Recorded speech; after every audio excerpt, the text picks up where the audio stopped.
આ સરકારી મારે પારોડને સમજાવવું છે કે સરકારી છે શું. મારી વાતો સાંભળેલા મારા બાપો વડોદરામાં તમે નીકળો એટલે તમને સરકારી હોસ્પિટલ જોવા મળે, સરકારી બસ જોવા મળે, સરકારી પુસ્તકાલય વડોદરામાં કે આખા ગુજરાતમાં કે આખા ભારતમાં કે આખી દુનિયામાં બધે તમને સરકારી જોવા મળે. પારોડબેન, અમારા લોકસંગીતના ડાયરામાં કાંઈ સરકારી જેવું હતું નહીં, બધું અર્ધ સરકારી હતું, સેલ્ફ ફાઇનાન્સ. અમારો જુનાગઢનો આ જુનાગઢ વાળા કેટલા છે?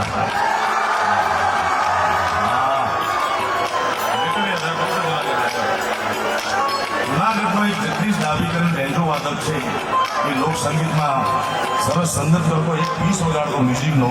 એને પારોડબેનને વ્યવસ્થિત તાલમાં માત્રામાં ગોઠવ્યો અને એ પીસનું નામ આપ્યું મેં સરકારી. એ પીસ ચાલી ગયો આખી દુનિયામાં. બોલો હવે ઠોકર સરકારી.